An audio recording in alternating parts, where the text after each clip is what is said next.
Hi, Gun Abraham friends. I grew up reading Berenstain Bear books, but this is a title that I wasn't familiar with. This one is called The Berenstain Bears Bedtime Battle by Stan and Jan Berenstain. And I was a fairly easygoing kid and really liked rules and structure, but one thing that I never liked was bedtime. And to this day, my mom talks about coming back out of my room and hearing my little feet pattering down the hall. I know I said that was the last thing, but I just need to tell you one more thing. So anyway, this book really spoke to me. This is the Berenstain Bears Bedtime Battle. It's been a long day, and bedtime has come. When little bears fight it, tired grown-ups succumb.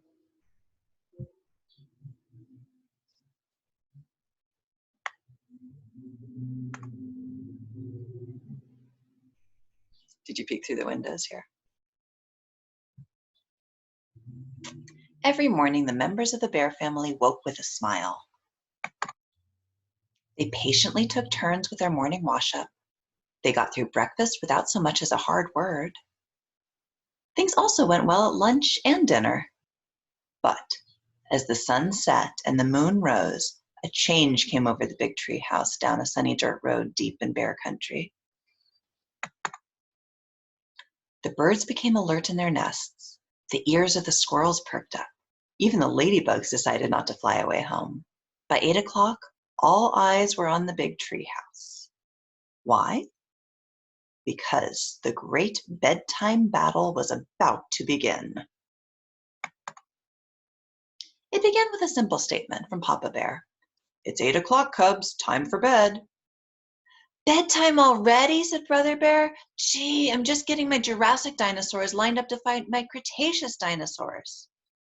"Well, that's all very well," said Papa, "but quite aside from the fact that they could never have fought because they lived millions of years apart, it happens to be bedtime." But nobody goes to bed at 8 o'clock anymore," protested Brother. "Besides, I'm older than Sister, so I should be allowed to stay up later." "That's not fair," said Sister. "It's not my fault that I'm younger than Brother." "That's enough fussing," said Papa. 8 o'clock is bedtime, and it's 8 o'clock, so up to bed we go." "Oh, not yet, dear," said Mama. "Not until they pick up all their toys." "But Mama," said Sister, "my stuffed animals are all set up for a tea party." "It's way past tea time," said Mama. "Everything must be picked up and put away. Stuffed animals, dinosaurs, everything." "Okay," said Brother with a sigh. And ever so slowly, Brother and Sister began to pick up their toys. "Don't look now," said Mama to Papa, "but at the rate they're going, we'll be down here for another hour." Said Papa. "I see what you mean." "Hey, gang," he said, "let's have some fun. Let's see how fast we can pick up some toys contest. Vroom, vroom, vroom." But the cubs just kept on picking up toys ever so slowly. By the time Papa won the contest, he was exhausted. "Okay," said Papa, "now up to bed." "Papa," said Sister. "Yes," said Papa. "Do you remember when we were little and you used to piggyback us up the stairs on your back like a horsey?" "Yes," said Papa, "but you're not so little anymore." "Please, Papa, please," cried Sister. "If I must," groaned Papa. "Hee-yah! Hee-yah, Papa!" shouted the cubs as they rode upstairs on the back of Horsey Papa.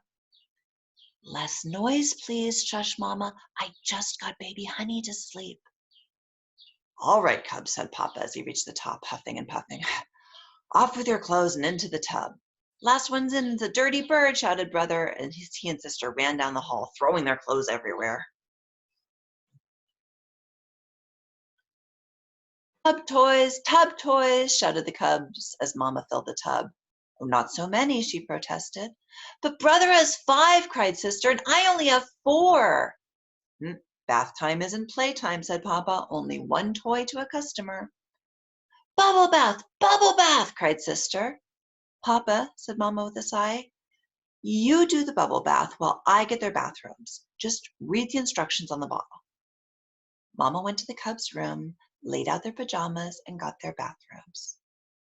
But when she headed back to the bathroom, a strange sight greeted her eyes. "Oh my goodness, Papa, what have you done?" cried Mama Bear. The bathroom was filled with thousands and thousands of pink bubbles. "I just followed the instructions," he said. "I poured in a cupful just as it says." "But if you look more closely," said Mama, "you'll see that it's a capful, not a cupful." After a while, the bubbles were gone, and all that was left was slippery pink goo. "Be careful, dear," said Mama as she rinsed the cubs with the shower attachment. "The floor is quite slippery." But her warning came too late. "Ah!" screamed Papa as he crashed to the floor. Ouch! Mama helped him up, and then she rubbed the cubs dry with a big fluffy towel, and they got into their bathrobes. "Next stop," said Mama, "brushing your teeth, the ones on the top and the ones on the bottom." Not that old white toothpaste," protested Brother. "Nobody uses white toothpaste anymore." "Oh, Brother's right," said Sister. "Lizzie Bruin has red, white, and blue toothpaste, and Cousin Fred has purple toothpaste," said Brother. "However," said Papa, "for the time being, we have white toothpaste." And with that, he squeezed the tube too hard, and a big white trail of toothpaste shot out. Finally, the cubs were all fresh and clean and in their pajamas and ready for bed. "All right," said Papa, "into bed with you, and I don't want any ifs, ands, or buts." But don't you want us to say the Shema?" asked Sister. "And how about our bedtime story?" said Brother. "Yes, go ahead and say the Shema," said Mama. "Yeah, by all means," said Papa. "Shema Yisrael, Adonai Eloheinu, Adonai Echad," sang Sister and Brother Bear. "Here's the bedtime story that I want," said Sister. "Three little kittens," said Brother. That's a baby story. Here's a real story, The Three Billy Goats Gruff." "No way," cried Sister. "That awful troll gives me nightmares." "Please," said Mama, "there's no need to fuss. It's very simple. I'll read the Three Little Kittens to Sister, and Papa will read the Three Billy Goats Gruff to Brother."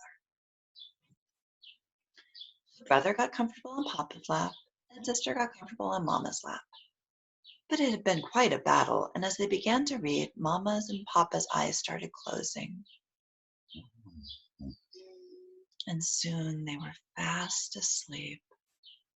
Sister slipped down off of Mama's lap. Brother slipped down off of Papa's lap. "Look," said Sister, "they fell asleep. What should we do?" "Oh, let's let them sleep," said Brother. "They need their rest."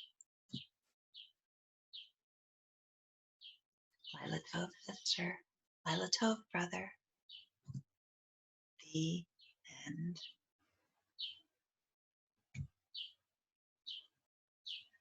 So that is the story of Bedtime for the Berenstain Bears. I hope you enjoyed it, and maybe you can use it as part of your bedtime routine tonight to minimize battles. Until next time, friends, shalom.